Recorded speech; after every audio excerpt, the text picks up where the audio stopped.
What's good, everybody? It's Big Game James is back. Yeah, man, back in the building. I know. It's been some month off. You know what I'm saying? The Big Star Show. We had to take a hiatus. You know what I'm saying? We got lives, all that good stuff.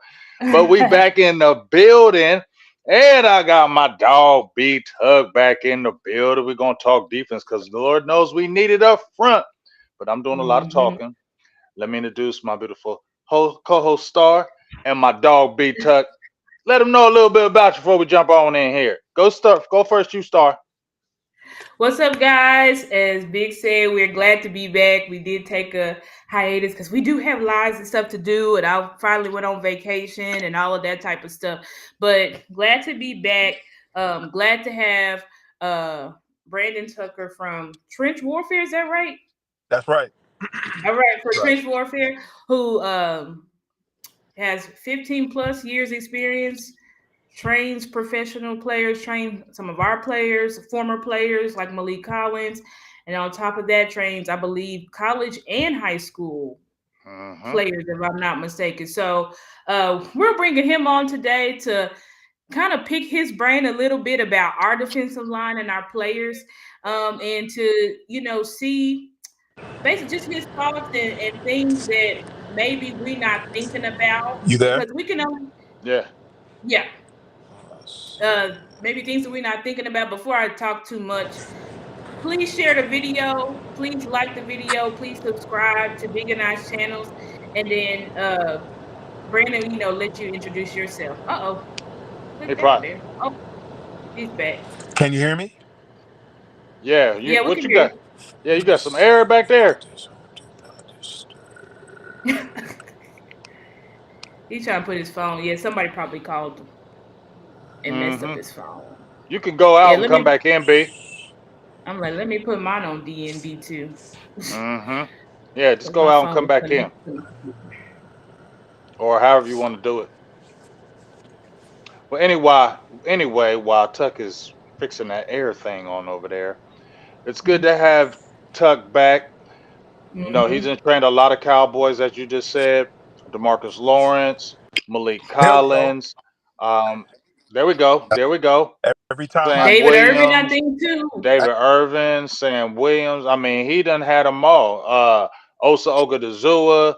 yeah. Uh, I mean, and we want to hear about. I don't know if you had trained because we had talked about it before. B, you hadn't had Mozzie, but you knew of him and you know the position. So, we just want to get your insights on, what you thoughts on him, maybe from afar, and maybe what he needs to work on, going forward. Mm-hmm. Because they said he has put that weight back on. He said he's about back up to about 310.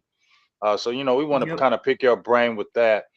But for people don't know, give a little breakdown about what you do, Tuck, from high school on, and your experiences with the Cowboys, because they always kind of go to you when they need some guys to kind of step their game up. They send them over to you to kind of coach their game up because your reputation speaks for itself. But give people a breakdown of what you do, and for people who really don't know about the defensive Yeah. line guru, trench warfare for real.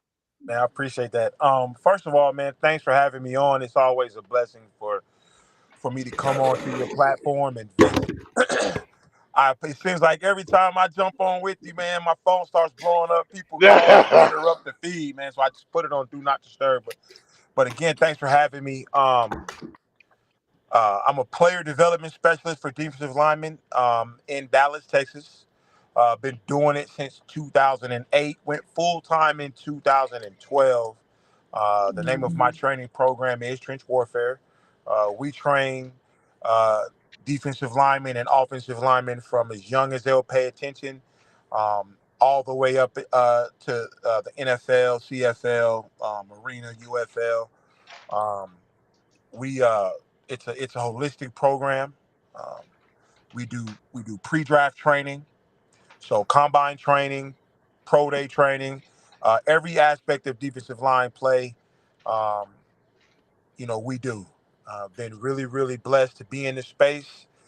Been successful. I think the number's up to 13 first round draft picks in the last 8 years, Wow. including #1 overall pick Trayvon Walker a couple years ago, man. Super. I thought you trained him. I was like, I think he trained Yeah. Trayvon Walker. Yeah. Hmm. Yeah, Hmm. that's my guy. I got him going into his sophomore year at Georgia. So just really blessed to be in this space, and it's starting to really become crowded. But yeah, man, just just want to make sure that we continue to develop guys on every level of play. Yes, yes, for sure. You got any questions for him, Star? Yes, I do. Um, I'm gonna You get. said that so confidently. Come on. I'm gonna get. She said, I'm "Yes, gonna I get do." right. I'm gonna get right to the question.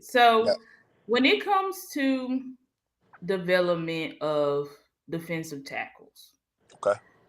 specifically, what I really want to know is there a difference in development between a nose tackle and a three tech? Specifically, what they're being asked to do. Basically, because we know it's a thing where it says defensive tackles, they take about 3 years to develop. But when people bring it up, they always talk about, Dexter Lawrence. And I'm thinking about Dexter Lawrence. I'm like, well, Dexter Lawrence and Chris Jones, these are guys who they're getting sacks. You know what I'm saying? Like, they're not just clogging up the middle or taking up double teams. They're also pushing the pocket and getting to the quarterback. So I'm saying with that, which is more so like pass rush technique, and then compared to a nose tackle that you want to just stand in the middle and occupy blocks. What's the learning curve of that? Does it take the same amount of time of development? So that's a really good question. There's a couple of components in there. Um, Most importantly, just to give you a very basic answer, there's a huge difference between zeros and threes and ones and threes. So a nose guard versus a defensive tackle, there's a wide variance of Mm, roles and responsibilities in those two positions. Um, as far as the development goes, that really depends on the player, who the player is once the team gets them, and obviously we're talking about the NFL level. Um, it depends a lot on who the player is when he comes to the team. It depends on the scheme that the team is asking the player to play in, and then it's going to strongly determine on how good of a position coach that player has when you talk about time to develop them. Um, when you draft guys in the first 60 picks or top 90 picks, the expectation is for them to come in and contribute in some capacity. Um, I think it's unrealistic for them to have that expectation on them, especially if the scheme that they're going to play in on Sundays was different than what they played in on Saturdays. Um, Hmm. mm, uh, Hmm. yeah. and then along with that, you how smart is the player? How stuck in his ways is the Hmm. player? Mhm. Because if you got drafted in the top, let's go 90, so round 1 through 3, it's pretty good. You done pretty well for yourself. And to get to that point, you had to do pretty well for yourself in high school and youth football. So the things that you have done that have served you well, it's going to be very, very difficult to transition into doing something that you're not comfortable with doing. And so at that point, a player has, you know, 60, 70,000 reps doing one thing. And now you're going to ask him to do something else. So it goes back to scouting, and it goes back to, hey, can we see this guy? Does he show us enough on film to play within our scheme? And sometimes you hit a home run, and then sometimes you don't. Um, and so it's a really, really slippery slope. There's no clean answer. Everyone's Mhm. situation is unique to what they do and what their skill set is. But nose guards, obviously, you want them to be, if they're called on in that scheme, to be two gap players. You need them to hold their ground to keep the guards and the center off of the linebacker so they can scrape and field without having to deal with offensive linemen. And your three technique is going to have to do some of the same, but you also want him to be able to hook up a pass rush and get up the field. So those two positions are unique. And there's some basic characteristics that you want to see, but they're definitely different. And everyone's development depends on them. I hope I didn't get too wordy there. Um, No, I don't think you got too wordy. I do want to do like a follow-up question. So do sure. you think that for a nose guard, because that's the big question mark on our team. Everybody's saying defensive tackle, but I'm like, I really think it's a nose tackle that we are. I wouldn't not we're thin at. That's the better word. I wouldn't say we're missing because we do have nose tackles, but that we're thin at or that we don't necessarily trust. With a rookie, do you think that you can have you seen in your expertise that for a rookie nose tackle, if they're outside of the because I know you said the top 90 picks, but if you're outside of that, for instance, we drafted a guy, Justin Rogers, out of Auburn, Yeah. and then we picked up an undrafted free agent out of Illinois, with I think his name Denzel Daxon. With these guys, I guess just rookies in general that are these lower round guys. Have you seen them really contribute or can be actual contributors at the pro level like their rookie year? Have you seen that, or do you think like those guys usually need more time to develop? So it's like if you need that position for this year, you do probably need to go out there and get someone else. Um, it's rare. It's rare Mhm. that you see a rookie come in that drafted in the fifth, sixth rounds, free agent. It's very rare that you see them come in right away and be able to contribute. It has happened, but it is very, very rare. And really, the only way they would even have an opportunity to show that they can contribute is if some stuff went majorly wrong with injuries. Uh, Mhm. because there's no reason to put them in as a rookie, unless you have to. Unless you Okay, have well that that's a key. Yeah, I'm gonna clip this. He said there's no reason to put them in as a rookie unless you absolutely have to. So if you're saying for teams that are going in and banking in that, okay, I'm gonna use this seventh round pick for to be my nose guard, you saying you may be kind of living in la la land saying that type of stuff well, or the well, Lulu. well. You just and there's been plenty of guys that have gone on to be really, really good players and had long careers in the NFL that were drafted late.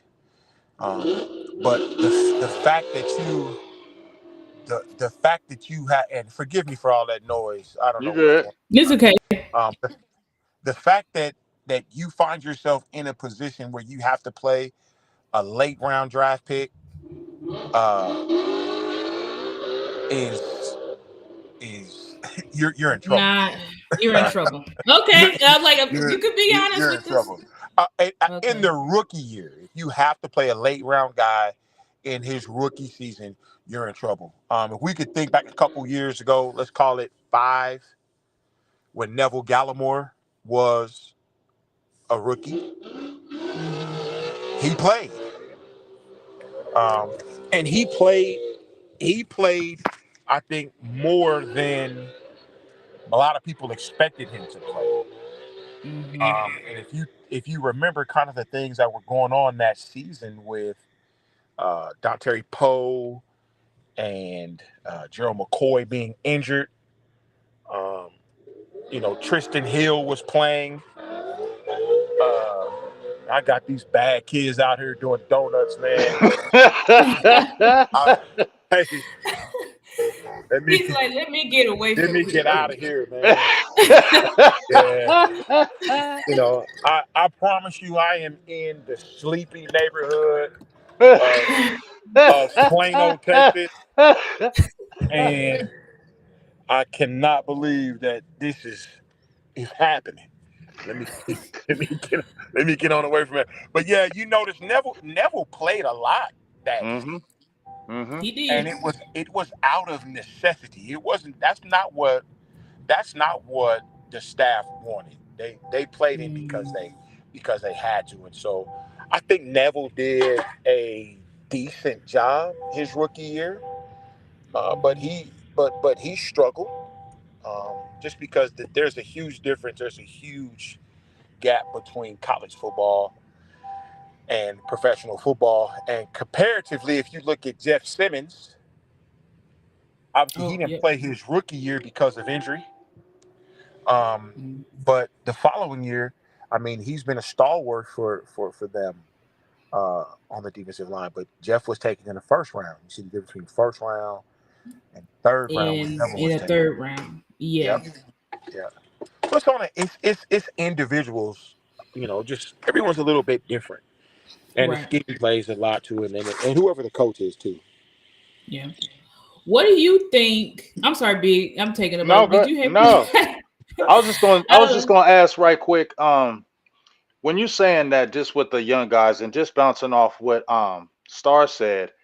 See, that's the issue with me because I've heard you time and time again, B, say, hey, when you're a guy coming in from college to the pros, especially playing at the defensive tackle position, nose tackle, these guys, offensive linemen, have been there 5, 6, 7 years. They know techniques. They know what to do. Even Yes. if you're a bull strong, they can do techniques to move you out the way. You're a rookie. You don't know what's going on. And that's why they say it takes a longer for those guys to develop because those other guys on the opposite side of the field know what's going on and know how to move you where they need to, positions, things like that. Yes. So the frustrating part with from my angle is that you're drafting these guys in the seventh round in um what's his name Star from Auburn, uh, oh, Justin Rogers. Justin Rogers. You're Marcus. drafting him and you're pumping this up like, well, we got this kid and you have and it's like, okay, he's undrafted and he's in the seventh round. I feel like there's a little bit of reason why he fell, and for you to tell us the fans, yes, let's go ahead and get excited about this. I can't. I won't. And I will not. You shouldn't. See? You feel me?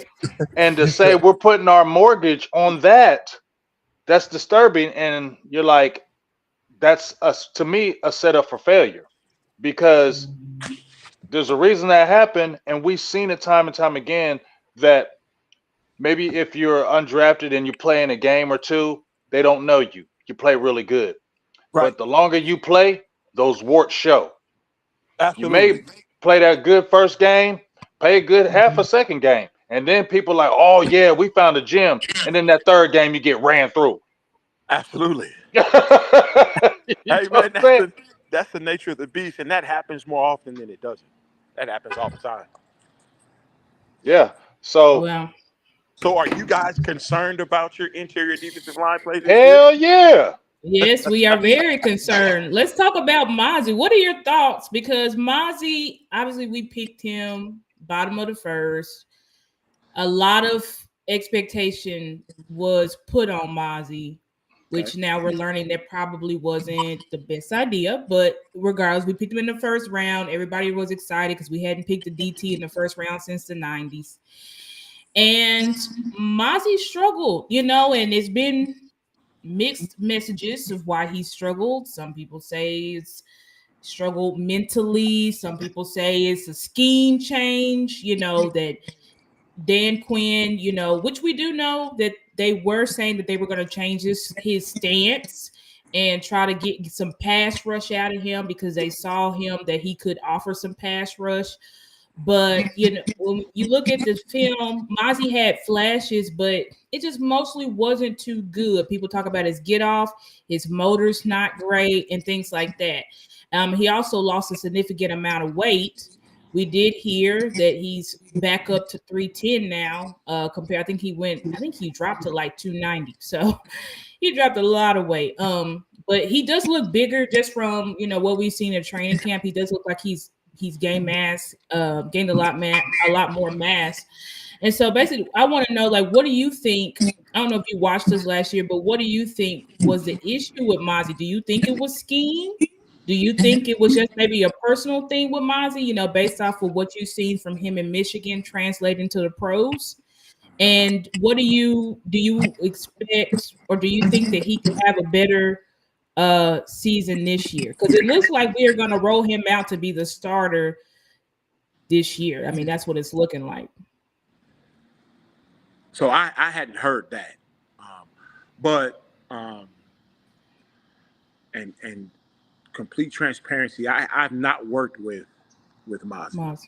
Hmm. Um, what I saw from him last year was very reminiscent of what I saw from Taco Charlton coming out of Michigan, late first Hmm. rounder, um, in a year where they probably only had 20 guys with first round grades on them. And so everyone else that was drafted probably should have been drafted in the second or third round. Obviously, the expectations are different there. I just think Mozzie struggled with the transition from being a collegiate player to a, NFL player. Um, I think there was a lot of growing up that he needed to do on and off the field, and I just think it was a very challenging transition for him. Um, and that happens to a lot of guys. Uh, you know, last year though, you guys had enough depth. The Cowboys had enough depth on the inside where they didn't really have to rely on him. They would love for him to have played more and contribute more, but um, I just he just had an okay rookie season. At best, he had an Hmm. okay rookie season. Um, if Yeah. he'd gotten himself up to 310 and he's worked hard in the off season, hopefully we'll see something from him. Well, how are they going to play him? Are they going to play him at a nose? Or are they going to play him at a D tackle? Where do you think his best position is just from afar? Where do you think he would be best at? Do you think he should be the zero, the one, the guy that's holding up the No, guard and the center? What is he's. his best position in the NFL? I think he's a three. I think he's a Mm, three because he wants to pass rush. You've got to have great desire to stop the run. I think I mm. think he I think he would prefer to be a three technique. The scheme is obviously Hmm. different with them. They're allowing guys to play back. I mean, you're gonna get a different look from them this year. They're gonna cover the tight end up at a six. I mean, there's just a lot of different things that they'll do this year that they haven't done in the past, with the unit, and so guys will be a lot more comfortable and free, um, than they have been in the past. So I think you'll see a great Hmm. great So you think improvement. scheme will help these guys a little bit? Absolutely, Okay. absolutely, absolutely. Who? So you said Mozzie's penciled in as a starter. Who else is do you project? I It would mean, have to right be now, Osa. It'd have to be Osa. yeah, But Osa at the three tech. I'm not gonna say Mozzie starting. Not me. I'm not saying he Yeah, starting. I For know the Osa for the gonna be nose there. tackle, I was saying for the nose tackle Yeah, I because don't I even thought know yet. right now, I guess we don't know because I mean, Tuck, if you're saying Mozzie's better at a three tech, and I remember back then you said Neville was better at three tech, and I think we had made him gain weight and made him play nose tackle, and that was not working out. And it didn't work out. horrible. It was horrible. So I have a concern with the Cowboys and how they manage their interior linemen. Hmm. There's been Yeah. some really good guys that have come through here, really good players that they've drafted, you know, third round and up, in Malik Collins and uh, They try to make Melvin him a Replace. run Galloway stuffer. and Tristan Hill, Try to make and him a run stuffer. then they let him go. Like, who was the last interior lineman that I don't signed his know. second contract in Dallas? It's a revolving door at the positions. They place the value on the edge guys, um, but we've let some really good interior linemen leave here. And that was a conversation I had with Neville. You know, Mm. get ready for it. Well, I've had similar conversations with Osa and Chauncey Golston, because it's just the pattern. It's the trend. They're gonna let you play out your contract, and then they're gonna bring somebody else in, and it looks like that trend is continuing. Hmm. You And know. that's just so disappointing because, I mean, we look at over these past years, like what has really been our Achilles heel, especially in the playoffs or in the big games. And it's the inability to stop the run. And everybody knows that stopping the run it starts up front, like Yeah. you have to have good defensive tackles. And I think um, the final four teams that were in the playoffs, which was Chiefs, 49ers, Lions, and who did the Chiefs go against? Was that the Ravens? Yeah, they went against the Yeah. Ravens. Yeah, and the Ravens. All of those guys have strong defensive Outstanding. interiors, Outstanding. and then the Lions added Reader I forgot what his name. DJ Yeah, I think Reader. is Yeah. that So and then the Lions added him this offseason on top of having Aleem McNeil and all those other guys that have been yeah. developing. And you Yeah. had McNeil, didn't you, Tuck? Yeah. Yeah. Yeah. So when this, and it's a really good point you just brought up. When you have really good run defense, it takes so much pressure off the second level and the third level of play. Your safeties and your corners, for the most part, don't want to tackle running backs. They don't. Your linebackers, they do want to tackle running backs, but they don't want to have to tackle running backs after they wrestled with an offensive guard or a center. They want to be able to do that coming downhill unevaded. And so when you see good playoff teams that make really deep runs at the line of scrimmage, there's no one climbing to the second level, Mm-hmm. right? Mm-hmm. And so, with the Cowboys in the past, especially when Coach Marinelli was here, they just jetted up the field, and that's why we had such a very difficult time defending teams that tried to pin and pull us or trap us because we were up the field. We were falling right into what they wanted us to do. It kind of carried over a little bit. Uh, Coach Quinn did a little bit of a different scheme.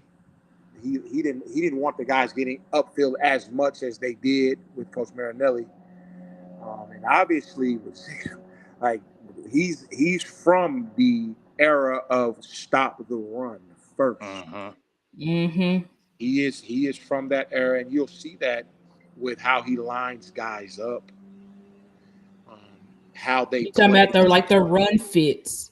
Do you think Absolutely. that run fits was an issue in Dan Quinn's defense? Not necessarily. Not necessarily. I don't know if they had consistently the right people playing all the time in the front two levels of play in Coach Quinn's defense to defend the Defense. run.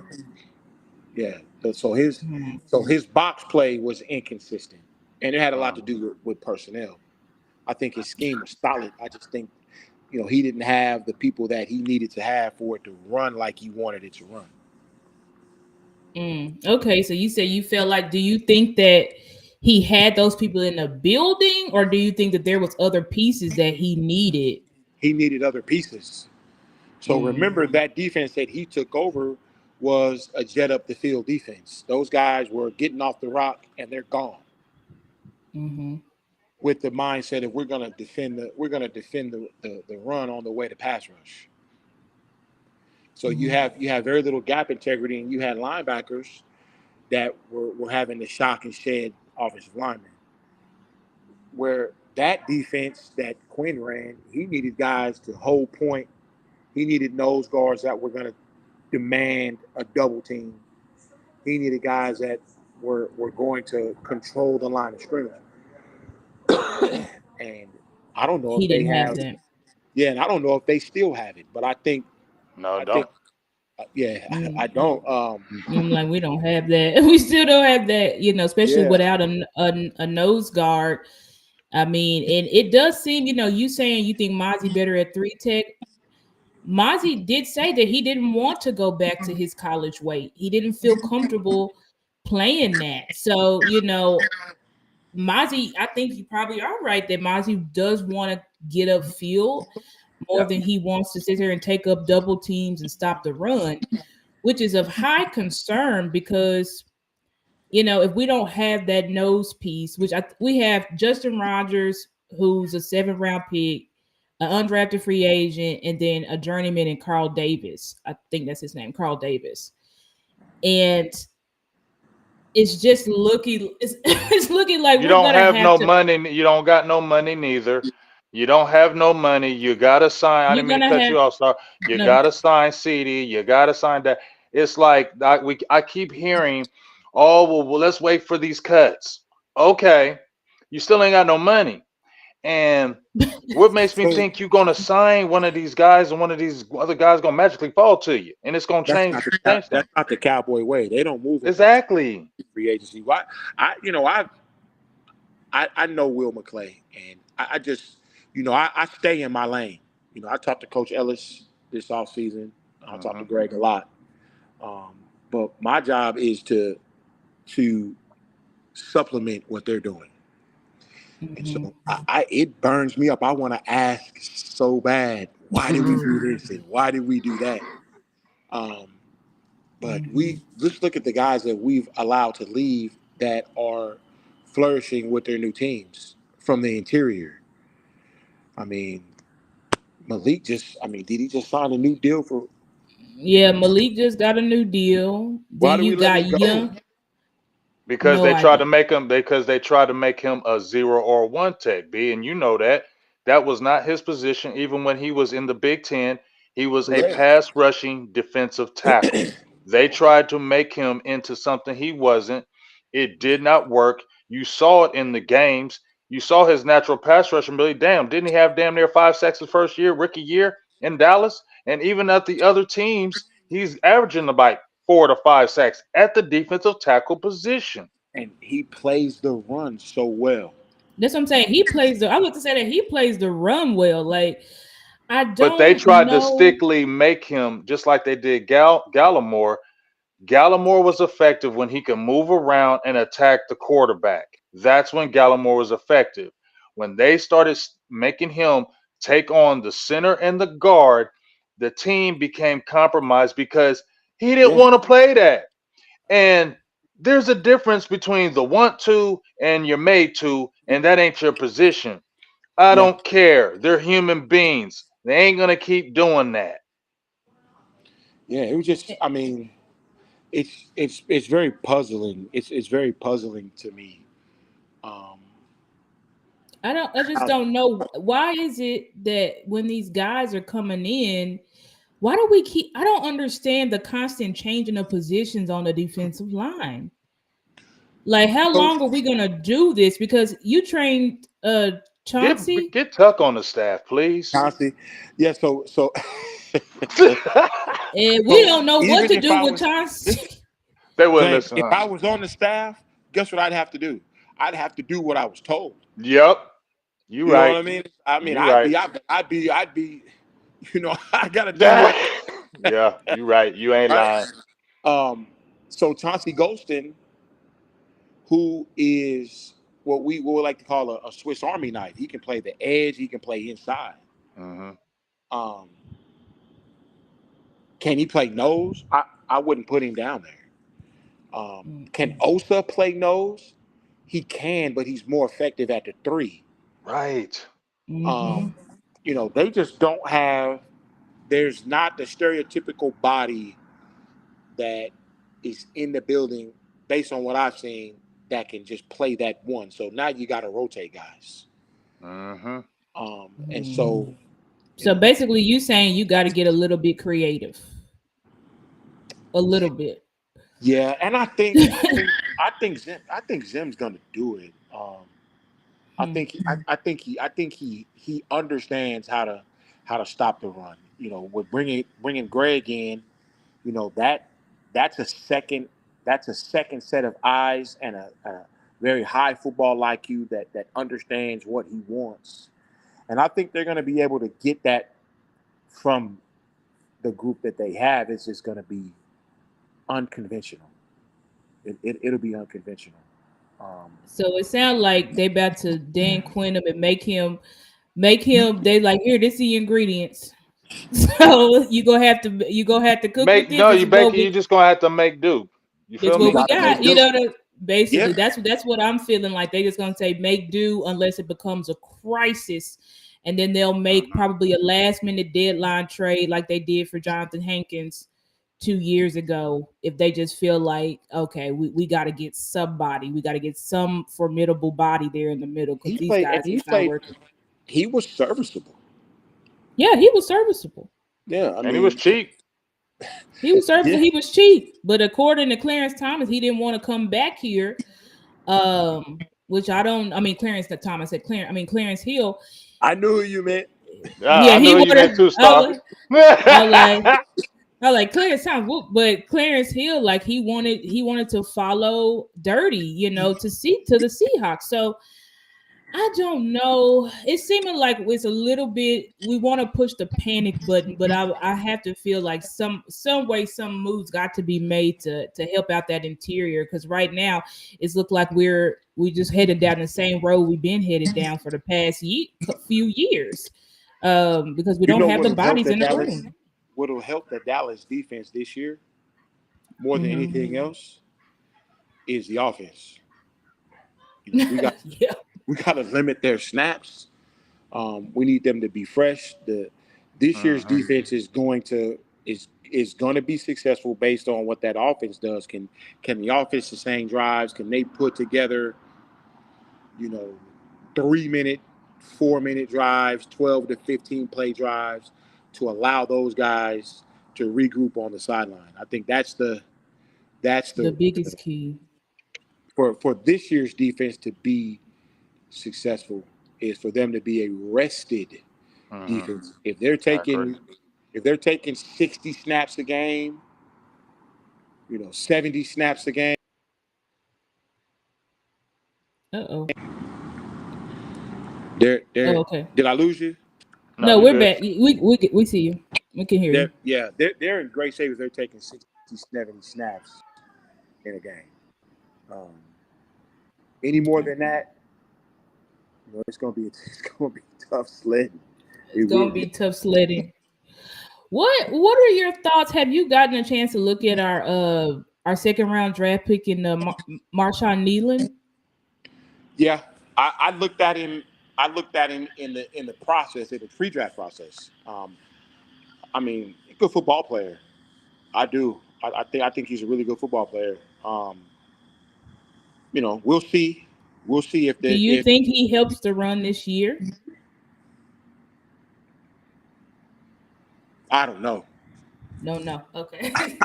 I don't know. As honest as I can be, I don't know. It's Mhm. very difficult for us to kind of know what those conversations in those meeting rooms are looking like and sounding like. Um, I don't know. Yeah. It's hard to say. Okay. It's hard to say. Great Okay. question. Great. Do Great. you think That's he fair. do you think he has the ability though to come in and be able to play? Regardless of the conversations, do you think he has the ability to come in and make a significant contribution in his rookie year? Just by based on the tape you've seen? I think so. If you use him right, if you use him right, yeah, I think so. I Okay. think so. Okay. Yeah. I Okay. think. Because And I you train. Okay, go ahead, go ahead. big. Sorry. No, Go ahead. go ahead, Star. I'm cool. I was just gonna ask. I was kind of pivoting. Were you still talking about this? Because I was gonna pivot to Sam, but Go ahead and pivot to Sam because he's a okay. good topic Was anyway. Sam? Yeah, was Sam the Slam? Okay, we call him Sam Slam Williams. He I love him. obviously you love him. Yeah, tell us about Sam. I think you He trained trained him. He trained Sam. Yeah, like you I, trained him. I love him. He's been chomping at the bit to play. He just wants to play. Is that why he be tripping on the field? Hey man. Those Is that just penalties. tell us? Tell me, Tuck. Is that why he be tripping on the field? Because he be mad because So, he want to play more? well, Talk everybody to me. wants to play. Yeah. And you can't be upset with the guy that is at the highest level and is Hmm. upset with the amount of playing time that he's receiving. And so when you know you're good, and Sam is really good, when you know you're good, and when you're getting limited PT, when you're out there, the pressure that you're putting on yourself to make plays so you can continue to get PT is what you see when you see Sam kind of doing some things going when you say, "Oh, what is he doing?" Right? You wouldn't see that from him if he was taking 25 plays a game, 30 plays a game. But when you're taking 10 to 15, he's got a tremendous amount.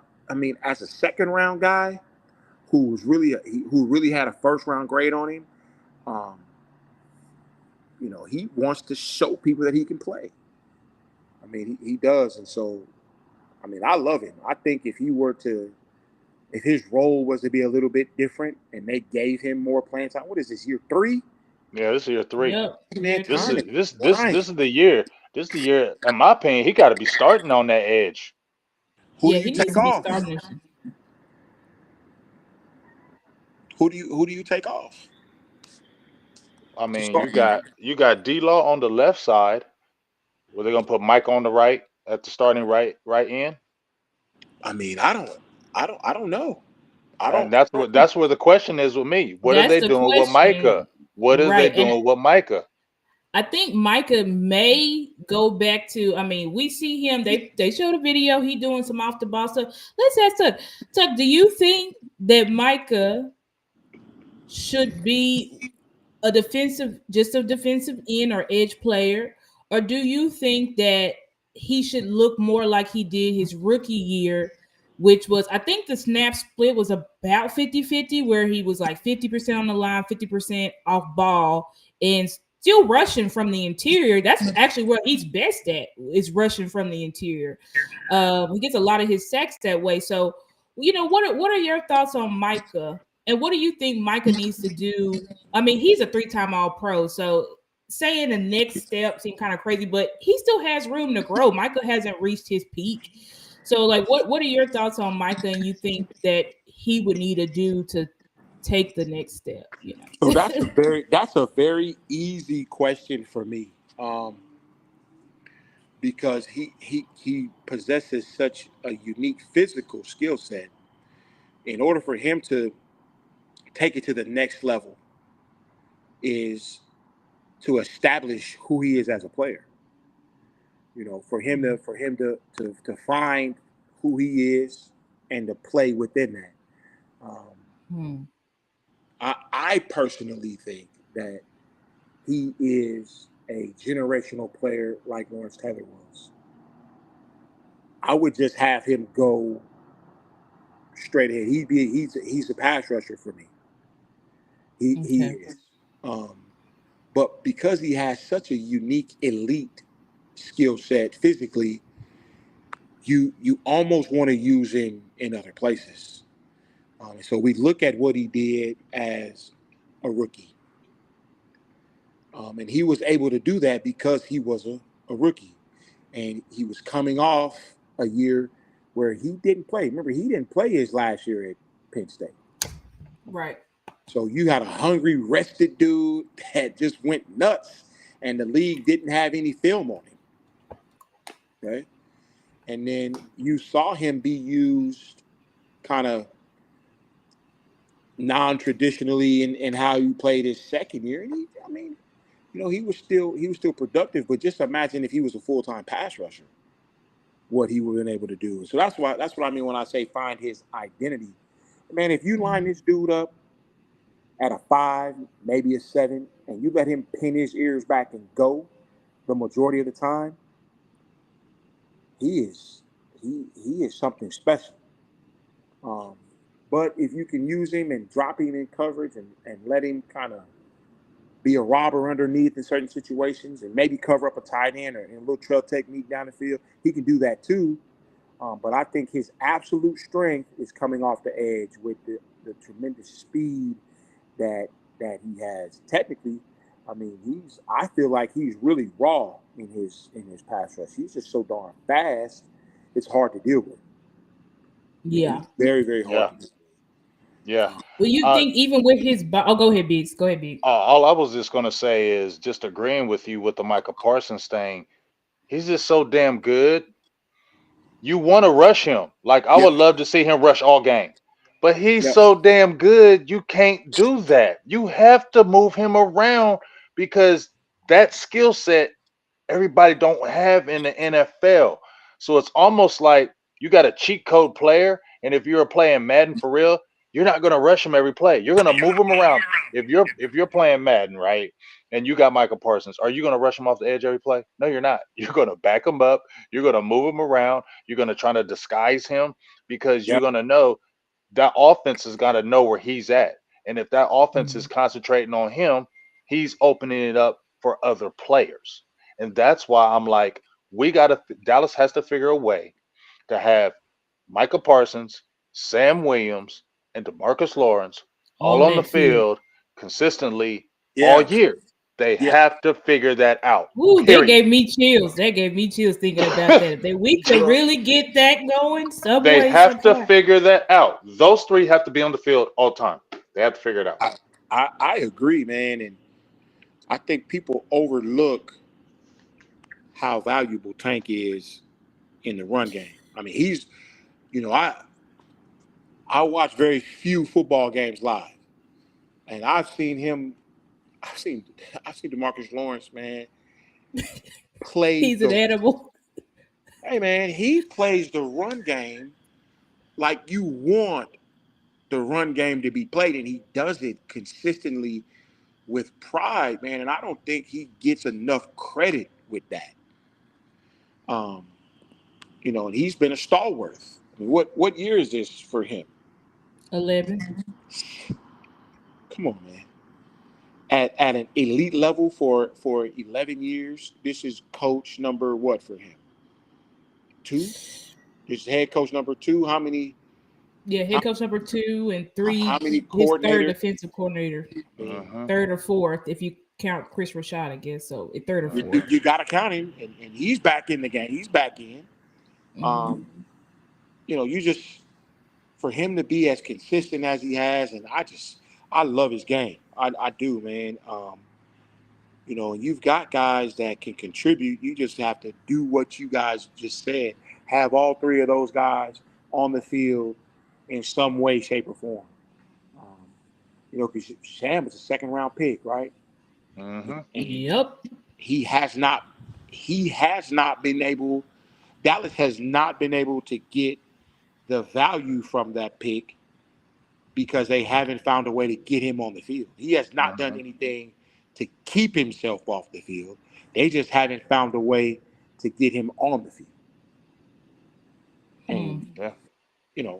he's a Yeah. a heck of a talent, man. And you know, when his contract is up, if he's gonna go somewhere else, and you And guys he's are gonna gonna say, go crazy. yeah, it's like, He's gonna why go didn't we? crazy. Yeah, Watch.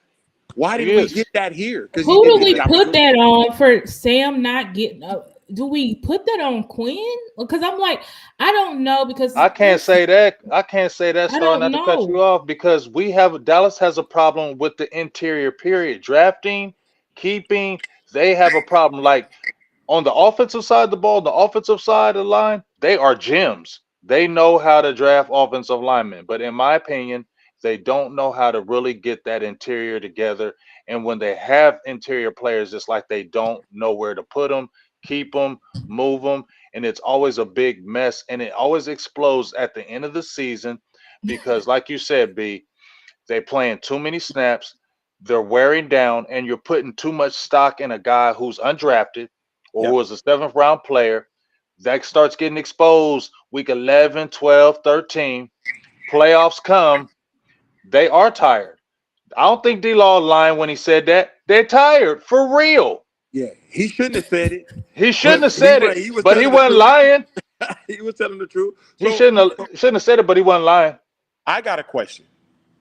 How is Mhm. it that the division rival is able to stockpile interior I don't defensive know. linemen? We had John. Because We they had we value it. had Ridgeway. They value it. We had Ridgeway. Hey man, Ridgeway You and had Bo the Nix. Ridgeway, Vanilla Gorilla, my the dog out of Vanilla Arkansas. Gorilla. You had him. Yeah, my dude. Yeah, man. We And had Vanilla Gorilla. We had Big Bo, who both would have been coming into their own by now because it'd be their third, fourth year, and we got rid of them. We cut them. It's why? like maybe Cap. We don't know, and it's like Cowboys may be in La La Land because it's like who is really going to be just cutting defensive tackles like that? It's just Young ones, that's just good that's ones. just that's just the cowboy way. I'd love to be in a personnel meeting To figure that out. just to say, okay, well, that's the philosophy. Like it, I don't necessarily have to agree with it. I just would like to know what it is, as it relates to interior alignment. You know, I know you guys everyone's saying, why don't we bring in free agents? Um, but we've kind of gotten used to that as well. So Yep. this year for success, in my humble opinion, it's gonna be the offense with ball control, scoring in the red zone, consistently putting up 35 points a game. If you if you do With that, with neither one of your quarterback or receiver signed right now.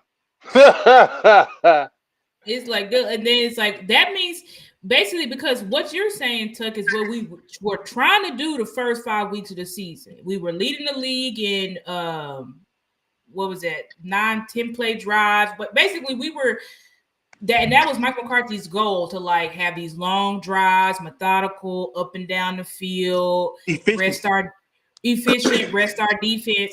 But the issue was we didn't have a run game, so that was not working out. And then when we kept getting into because we cut Zeke's, we said his touchdowns didn't matter, but we kept getting in the red zone, we could not score.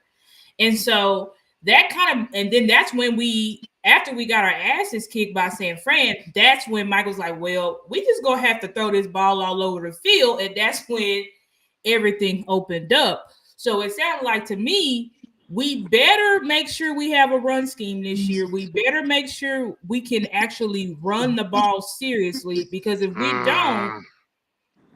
it's going to leave our team in disarray, because we don't really have that defense like we had I guess in years past, especially without having a true nose guard. I mean, I don't Yeah, know. I mean, I think Zim, like you said, scheme is going to help, and I do think Zim is going to help us out a lot with that. But yeah. still, Scheme you can only know, take you so far, though. Scheme can only right? take you so far in this. So And the who? problem is what is are the running. I'm sorry, I'm not inspired by this running game right now. And I feel like you don't have the explosion. So what if the offensive line is still young? And I like the offensive line, I do, but it's still young. So what Yep, if it's not really getting off like you want? yep, Now your running game is struggling. Now Dak got to throw the ball all the time. Now we getting no quick three and outs. Defense right back on the field. Team scores just like that in 3 plays. Now yep. the pressure's on our offense, and Dak got to do something. It just sounds like a recipe for disaster, and we've seen this story before. But Yeah, it's like we're not paying attention. What? Who won a Super Bowl this past year? the Chiefs. Okay. What's their? They run 11 personnel, right? hmm Mm-hmm. Who they play in the Super Bowl? The uh, 49ers. 49ers. They run 11 personnel, right? Mm-hmm. Okay. Who did the Chiefs play in the AFC Championship game? The Ravens. Ravens. 11 personnel. Yeah. Who did the 49ers play in the NFC Championship? The Detroit. Lions. Who shocked the world, right? Yeah. I mean, literally, they shocked the world. Um, they do run 11 personnel, but those other three teams, they have star tight ends. They have a two-headed monster in Debo Samuels with the 49ers and Christian McCaffrey with the 49ers. Okay. The Baltimore Ravens had that in Zay Flowers. And when you start talking about Lamar, That's a dual threat nightmare, right? And you got Derrick Mhm. Henry, And who's now they still got Derrick cornerable. Henry this year. And Dallas could have got him. I mean, it's not rocket science. This thing is very very simple. Put pressure on defenses, be efficient, and the Cowboys don't do that consistently. Who's a tight end for 11 personnel in Dallas? Here? Yeah. Oh, Jake Ferguson. Who? Jake Ferguson, but who's else? Jake Who else? Ferguson. Okay. Oh, okay. Schoonmaker. I mean, you're not putting pressure. You're not putting pressure on defenses with Jake Ferguson. Who's the running back?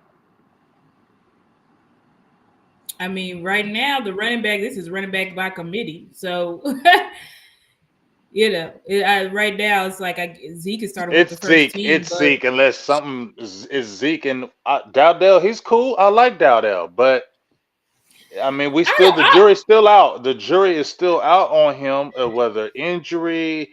I mean, he's not explosive, but he's not slow. But he's not putting no fear in any of these defenses. And I don't think Ezekiel Elliott is either. We know what he's going to do short yardage. We know he's going to be healthy, and I feel like he's going to run. But it's not going to terrify the defenses anymore. And in my opinion, they're going to attack that line of scrimmage till you can't run, so you're going Absolutely. to have Dak throw the ball all the time. So maybe Yeah, turnovers can happen for you. Or, like I said, those quick three and outs. That's the biggest thing. If you're not doing those long drives and you're getting those quick three and outs, that's where you're really going to see that defense crumble. but And it's it doesn't also matter. And it doesn't matter how much Zimmer schemes it or moves guys around, it's going to get exposed. And that's well, why the yeah. offense has to carry the offense has to carry the defense. 11 personnel is what puts pressure on defense. Now that's why you see nickel packages or that nickel corner coming in to help with the tight end. Well, they don't need to do that when they play Dallas. They play Dallas straight up, mixed Well, up. I think Jake Ferguson is more of a threat than you say. It's like I gotta say, but I understand what you're saying. Is Jake Ferguson? Are people saying that right now that he's the same as Mark Andrews and Travis Kelsey? Obviously not. Nah. So Yeah, like though and George Kittle, But he's those are the trending up, three. though. I But like he Jake. is trending Jake up. is trending up. Up. We got Jake is a I think is a guy Is a that guy. if you look at, you had Dalton Schultz and a Blake Jarwin, he's definitely an upgrade. He's definitely an Yeah. upgrade. He's Yeah. definitely an upgrade. And he's young. I like Jake, and I think he Yeah. does have the potential. He showed it, and he showed that he can be a weapon. Now I think the problem is the other tight end. Schoonmaker, he hurt. You don't know what he doing. Hendershot is not Out. reliable, and we love what Steven showed, but he was We just still don't know. he You was got John undrafted, Stevens. Right. You got John Stevens and you got Brevin Span. So and he was undrafted. he was undrafted. I'm just So saying, Hendershot was undrafted. yeah, man. that's true. All of those guys were undrafted. That's true. That's true. I So mean, you can't lie on that.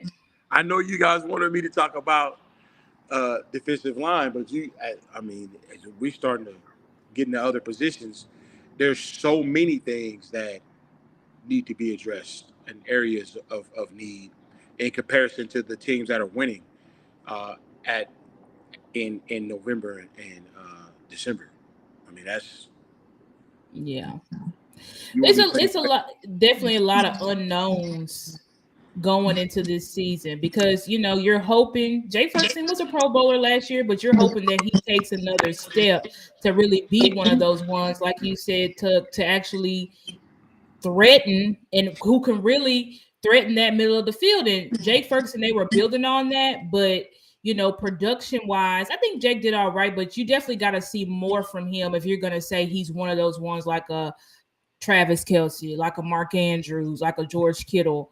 Like you got to see more. And he said it himself, he's got to become a better blocker because all three of those guys also can block very well, Yep. which helps them do that 11 personnel because with Kelsey and them, like, you don't know, am I blocking? Sometimes I do the delay and then I shoot out and now it's a touchdown.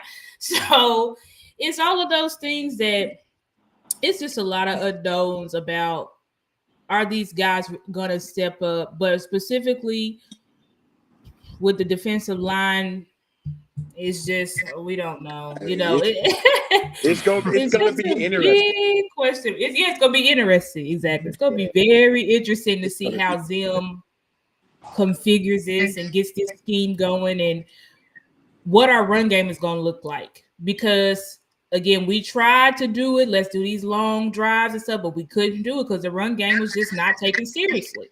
No one thought it was a threat. No one at all. And so, and there's also the issue big that, we talk about three and outs, but actually last year in the big games we were having three and outs, but like in the rest of the games, we just Mm-hmm. scoring just continuously, just over and over again. And then defense getting turnovers and all that type of stuff. So I feel like they're trying to mold the identity because we actually ran a lot of 13 personnel, a lot of 12 personnel. I feel like that's where they want to go, but it's like, do you have that number two tight end that can actually be a threat? Because right now, Schoolmaker is like, we don't know. It's three unknowns in that tight end two spot. Yeah. So when they were running 12 personnel last year, they were trying to do that to get some one-on-one matchups with CD on the edge. You know, Mm-hmm. you've gotta respect 12 personnel when you're running the ball. And then if you release those two tight ends, it's hard to bracket or double or cheat a guy over on your number one receiver. So I think that's why we got a lot of 12 personnel last year. It would help if, like you said, that number two receiver, that number Two two was a tight threat. was a thank you. If he's a threat now, you make it that much harder. It's like a pick your poison type of deal. When you Mm-hmm. put two tight end, when you have 12 personnel, man, you're talking about you got nine guys in the box. Mm-hmm. I mean, that's you know, you got to respect. You have to respect it if that second tight end is a viable threat. If he's just out there to be out there, Just out there to block. I mean, it's not gonna be effective. He's it's got just to be a pass catching threat. He has that to that's be. that's like waving a gun at somebody. We know it's not loaded. Right? Yeah, exactly. And School Baker, for last year, wasn't nobody threatened by him. You know what I'm Yeah, saying? So, woo. good Well, Yeah. times. Tuck, you gave us a lot to think. Yeah, Yeah. He gave us a lot to think about. man, I've Yeah. gotten I've gotten badgered over the last. I'm a closet Cowboy fan, so I've gotten Yeah. badgered over the last 90 days about what this season is going to look like. And I said, man, this season is a wait and see season if you've never had one. Right. Oh yeah. Oh Yeah, yeah. For real. yeah. For How's this sure. thing gonna look? Like the Nobody expectations. knows. Yeah, the expectations. You have to put a governor on them. Like we don't know. You have no idea, and that's before injuries. Like we have no idea what Right. this thing's gonna look like. Mm-hmm. And so Mm-hmm. this I is think it's this is one of the biggest seasons since I've been doing this content creating. That it's the biggest unknown for me right now, for real. Like I'm looking at the seasons. I kind of understood what the seasons were before. When you come into this and your quarterback is not signed, your receiver is not signed. Even though you think it's going to happen, it's still unknown. You don't know Mm-hmm. what's at the defensive tackle position. You don't know if they're going to go out and get something. You don't know if they're going to upgrade and get a something on the running back. You don't know what you're looking at as really at your receiver. Okay, Cooks is there, but 3 and 4, it's unknown. Your yep, tight end number two, unknown. You get what I'm saying?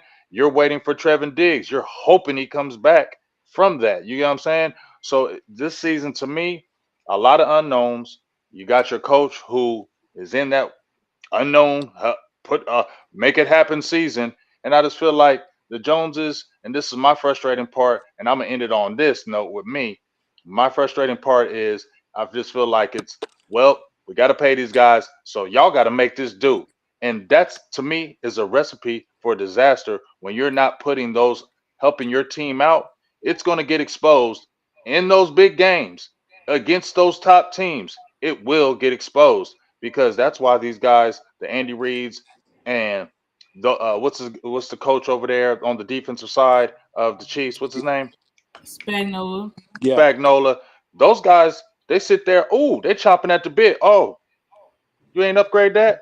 We're gonna expose that every play. We're gonna come after you. And you get what I'm saying? They see it with the team. Wow. So it just I ain't trying to be doom and gloom, but I gotta keep it reality. I felt good in 21, 22, and 23 because I felt the team. I could see the direction of it. I was like, this is the record I feel like we're gonna have. This is the first year, in my opinion, that I'm like, I don't know what kind of record this gonna be this year. Yeah, it's a tough call this year for sure. Yeah, it's a tough call with all these unknowns, but I'm like the only silver lining that we have is that the Cowboys are such a conundrum and so perplexing that they can do the inevitable on a year that everybody's saying like you're gonna be 8 and 9 at best. You know what I'm saying? Like, and there's a lot of people who really think like at best y'all are gonna win 8 games this year. Well, we At play better best. that way, actually. Exactly. That's Yeah, what I'm saying. That's yeah, what I'm yeah, saying. We yeah, play better when our backs are against the And wall. nobody talks about them. Nobody believes us. Everybody thinks all these unknowns. Y'all be lucky to finish third in the division. yep, And then the Cowboys go further than that. It's just a Cowboys thing. Like the year that you're It's the like, this is our Cowboys way. year. Like last year, oh, we ready, we go, and then first round exit got blown out at home. It's the Cowboys way. It's the Cowboys way. But wow, this was a great interview. I love this. Hey, I think hey, Tuck, I appreciate you, hey man, dog. for sure, for sure, for Hey, sure. make sure before we get ready to close, let them know because, like I said, man, I just want to give you a shout out again, especially when you're working with the high school athletes. I got a passion for the high school athletes. I've interviewed a lot of high school athletes on my platform. I got some guys that I've interviewed that are going to some big time colleges that I'm really excited. Some defensive linemen. I talked to a couple of them. I'm like, yo, you need to get on the line with my boy Tuck, bro, because my Yeah, dog Tuck, you might be a dog, but let my dog Tuck get you. yeah, He gonna probably get you in the league, man. So you know what I'm saying. So just to see where you really work with those young kids, man, and each level, high school, college, pros, and the dedication you put in, and like you said, it's a lot of other people out there doing it, but that don't mean there's a lot of people out there doing it good and doing it the right way. And you yep, really do it the right way, yeah. Tuck, in my opinion. And I love, Appreciate that. what you're doing. Please keep on doing it. And like you said, Appreciate you that. got mad first rounders. I remember we was talking to Montez Sweat when you had Montez Sweat, and look what that mug is doing over there. Animal. You Yeah, be putting them out, mhm. dog. Salutes to you. I appreciate that, man. I do. The high school level is my roots. Um, we want to develop recruitable prospects. That's it. My scholarship changed my life, and so we play a child's game, and if you can do that, and find your way to the collegiate level, your life is gonna be changed positively as well, especially when you govern yourself accordingly at the collegiate level. And then if lightning strikes, you have a chance to go play at the highest level. So be it. But yeah, the high school levels where I'll always be. Now I'm fighting. It's a struggle. Social media and the content that's being put out by the professional guys um, is really, really having an adverse effect on our high school guys. Man, what they're seeing being done for content purposes that don't translate. It doesn't translate to the field of play. I mean, it's hurting high school coaches who have limited time with them. They got to learn how to play base reaching down. They got to understand uh, gap integrity, how to pass rush as a unit. They got to understand what to do when the back is away and the ball's on the opposite hash. How to play their gap, whether it's inside out or outside in. Those things are being lost in the translation of what's been put out on social media. And so, man, it's a constant battle. It's a constant battle, and we're going to continue to fight it um, because we love this game. Hmm. And without solid, technically sound, fundamentally sound interior line play, exterior line play, it's just 7 on 7, and we don't want to see that. So we're gonna continue to work hard to develop guys, man. And I appreciate you having me on. It's always a pleasure. Star, it was really good. It was really good visiting with you. Um, let's do it again as soon as we can.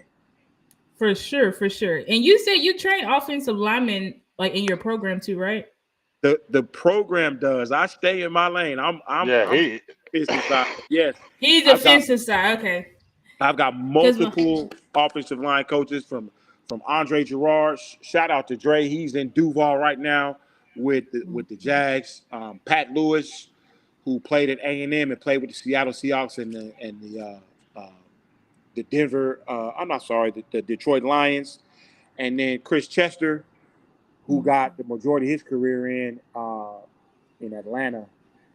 Those guys covered the offensive line for us, and we're one of okay. the few programs that will have O line and D line out together.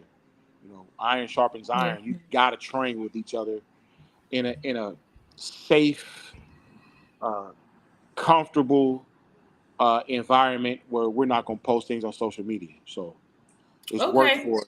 Super excited. Um, continue. We hope to continue to do what we've been doing um, since 2008. So.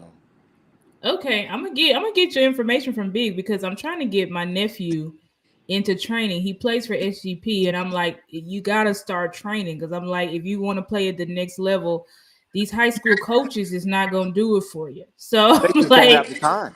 yeah, they just don't have the time. I'm like, you gotta have that extra training. So I definitely like, I was like, been looking, and that Pat Lewis guy, I had looked him up, and that was one of the guys I was gonna contact, because he's in between. Do I want to play offensive line, defensive line? Coach saying maybe we switch him to tackle. What class is he in? He'll be a sophomore this year. Yeah, so he's a 2027. Mm-hmm. Yeah. So the the recruiting cycle has sped up. Used to be you wanted guys to, we would say their most important year was their junior year. Well, now it's their sophomore year with the Mm-hmm. transfer portal. They've got to be contributing on varsity as a Mhm. sophomore if you want to be a top 300 guy. And when we talk about top 300, those are the guys that are going to be the sought after guys. And so that process is sped up. So we really don't have time to be dillying around. Like we've got to make sure we're taking care of our grades in the classroom. You need to maintain a 3.0. And then you have to put viable film out that shows college coaches that you possess the fundamentals to Mm-hmm. come in and be a plug and play guy.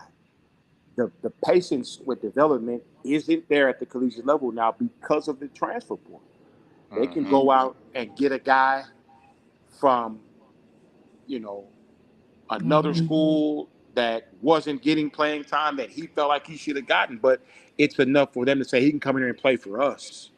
And so that's what we're competing against. And you've got to show over 36 months that you can put a body of work together, say, I can come play for you. I can come play for you sooner than later. So, Okay. this let's get him going. Yep. You said he's at South Grand Prairie? Yeah, he's at SGP right now. Yep. How tall? 6 foot. How heavy? Ooh, that's a good question. I don't know. I don't know. Listen. So here's the thing with my program. We've never had a Mhm. senior not have an opportunity to go off and play college football, regardless Okay. of the level, regardless of how tall, how heavy. We're going to develop a recruitable prospect as long as his GPA is a 3.0. Okay. As long as he's got a 3.0 and he can play dead, we can get him somewhere. Okay. Well, yeah, I look I'm getting them. forward I'm to it. getting them hooked up with you for sure. I look forward to it. Yeah. Okay. Thank you, Ted. Oh, Well, no hey, problem. I appreciate both of y'all. I'm glad we were able to jump back on here after our little hiatus. Yeah, We'll be man. back Mm-hmm. rolling on the main because obviously football's back. Football's here. We're all excited. We wait forever for it to finally come, and now it is finally here. It's time to Mm-hmm. stop talking about all that off-season stuff. Now the stuff is Yo, really here. So really appreciate both of y'all. You know we're gonna rock it, run it back next week. Starting, we're gonna have more training camp, more probably interesting Yep. stories. We're gonna talk about that Dak Prescott thing because you know we are. We ain't talking about today. We're gonna talk about that next week. Let's But we're go. gonna get that in. But appreciate you, Tuck. We're Thank you, definitely gonna brother. bring you back on here. Thank you, Probably maybe Star. once the season run, Thank and you, Tuck. Thank you so just do our much. thing. So Yep. I appreciate all y'all. I'm heading off right here, right now. So we'll be seeing you. Big All Star right. Show. B Tuck. Keep doing your thing. Trench warfare. We out. Love y'all.